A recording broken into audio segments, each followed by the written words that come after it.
बिस्मिल्लाहिर्रहमानिर्रहीम। अस्सलाम वालेकुम स्टूडेंट्स, प्रोग्रामर्स, कैसे हैं आप लोग? खैरियत से हैं?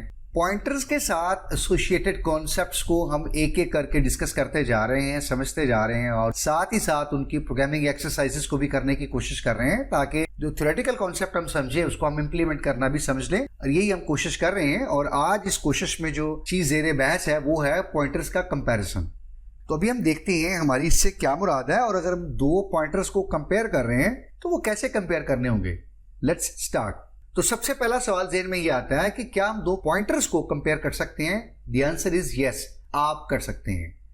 आप पॉइंटर्स को कंडीशनल स्टेटमेंट्स या कंडीशनल कंस्ट्रक्ट्स के अंदर भी यूज कर सकते हैं, जैसा हम ऑर्डिनरी वेरिएबल्स के साथ करते हैं।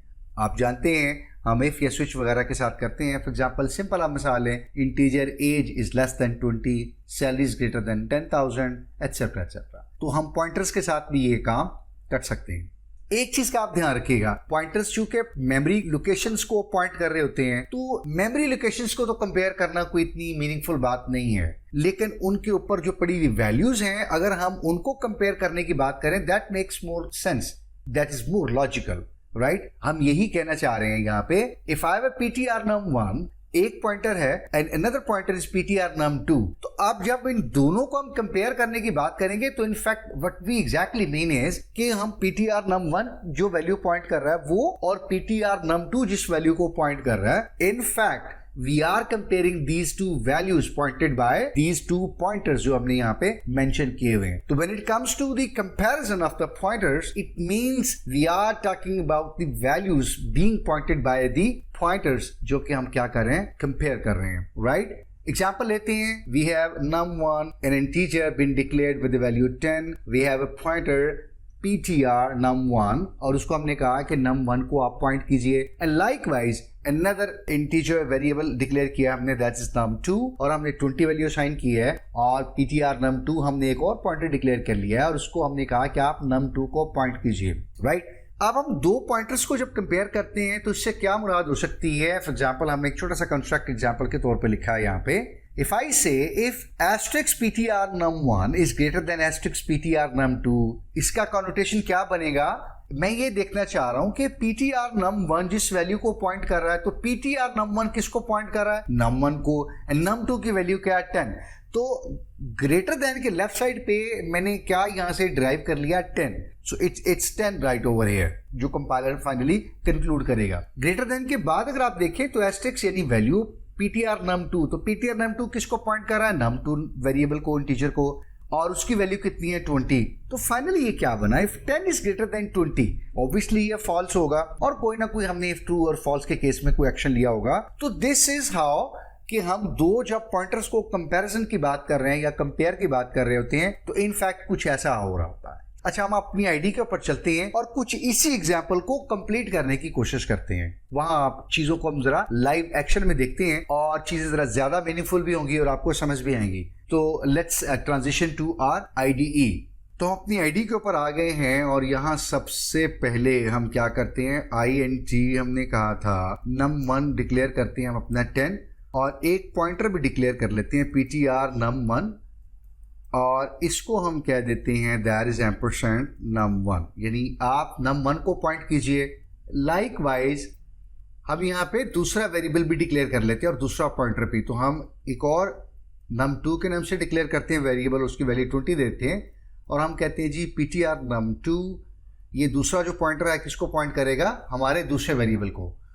तो num1 को ptr num1 पॉइंट कर रहा है और num2 को ptr num2 पॉइंट कर रहा है। आप चाहें तो इनके पॉइंटर्स के नाम और इजी रख सकते हैं, जो आपको कन्वेंशन इजी लगे। आप ptr1 रख सकते हैं, ptr2 रख सकते हैं, पॉइंटर 1 पॉइंटर 2 रख सकते हैं। अगेन नेमिंग कन्वेंशंस वही होंगी, following the language naming conventions that language allows, right? And I am sure you must be aware of every convention of the language.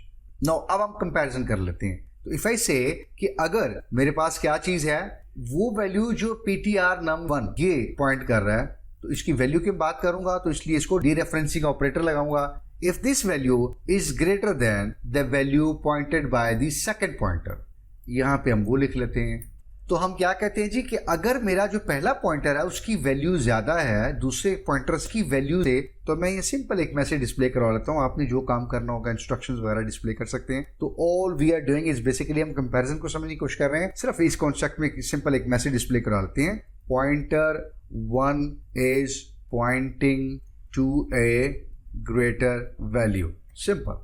Pointer 1 जिस वैल्यू को पॉइंट कर रहा है वो उस वैल्यू से जो पॉइंटर 2 कर रहा है उससे अगर बड़ी है तो ये वाली वैल्यू डिस्प्ले हो जाए।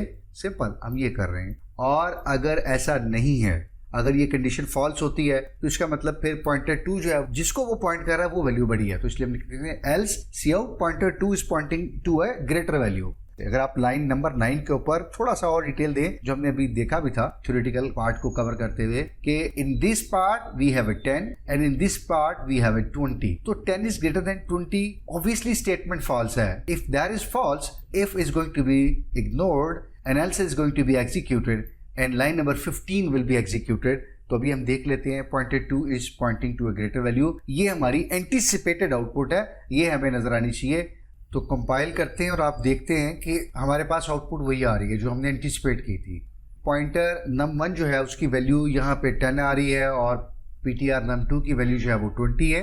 और 10 इज ग्रेटर देन 20 तो है ये इफ़ की कंडीशन फॉल्स हो गई है। इफ़ पूरे का पूरा जितना भी हमने ब्लॉक लिखा वो इग्नोर हो गया। लाइन नंबर 13 पे एल्स जो है वो एग्जीक्यूट हुई है और एल्स में हमने सिंपल एक स्टेटमेंट प्रिंट करवाई हुई है। यदि इसकी पहली कंडीशन ट्रू है तो पॉइंटर 1 ऑब्वियसली बात है किसी बड़ी वैल्यू को पॉइंट कर रहा है इन दोनों में से, और वाइस वर्सा। तो आप देख रहे हैं कि हमने एंटीसिपेट किया था कि लाइन नंबर 15 जो है वो प्रिंट हो रही होगी। इसको अगर आप थोड़ा सा चेंज करके देखते हैं, आप अगर इसको 100 कर लेते हैं ऊपर पॉइंटर 1 को, इसकी वैल्यू को, तो आप ऑब्वियसली बात है 100 इज ग्रेटर देन 20, तो pointer 1 is pointing to a greater value. ये वाली लाइन नंबर 11 जो है ये आपकी एग्जीक्यूट होगी। एग्जीक्यूट करके देखते हैं one more time, I can clearly see. तो ये एक सिंपल सा क्या था, पॉइंटर्स का कंपैरिजन था। इसका मतलब ये है कि हम पॉइंटर की वैल्यू को इस तरह यूज कर सकते हैं, उनको कंडीशनल ऑपरेटर्स जो हैं या कंस्ट्रक्ट उनमें भी यूज कर सकते हैं। और कोई अगर कुछ थोड़ी बहुत बेसिक अरिथमेटिक है वो भी हम अप्लाई करना चाहें तो कर सकते हैं। एंड आई वुड इनकरेज कि आप उसको जरूर कीजिए। इनके साथ सिंपल अरिथमेटिक जो है वो आप परफॉर्म कीजिए डी रेफरेंस ऑपरेटर के साथ, चूंकि वो वैल्यू को रिप्रेजेंट कर रहा होता है। तो ये एक सिंपल सा एक और हमारा कॉन्सेप्ट था, और जो हमने देखा कि पॉइंटर्स को किस तरह से आपस में कंपेयर किया जा सकता है। कोई सवाल हो, कोई कंफ्यूजन हो तो बिला झिझक आप वीडियो के कमेंट सेक्शन में जरूर मेंशन किया करें। इसको कोड कीजिए, प्रोग्राम कीजिए, इसके साथ एक्सपेरिमेंट कीजिए। तो मीनवाइल जब भी आप कोई कॉन्सेप्ट रिव्यू करें तो साथ में आप कोड इसका जरूर लिखा करें, उसको एग्जीक्यूट किया करें और थोड़ा बहुत कुछ वैल्यूज दाएं बाएं करके कुछ एक्सपेरिमेंट जरूर किया करें, ताकि एटलीस्ट थोड़ा सा आपको आइडिया बिल्ड हो और आपको एंटिसिपेट हो कि आपकी इन चेंजेस से आउटपुट पे क्या फर्क पड़ता है। मिलते हैं इंशाल्लाह अगले किसी कंटेंट के अंदर। Maybe it's going to be a pointer again, और maybe we have something different, but let's see what do we have in the next session. अपना ख्याल रखिएगा। आई विल कनेक्ट यू इंशाल्लाह in the next session. Till then, अल्लाह हाफिज, अस्सलाम वालेकुम।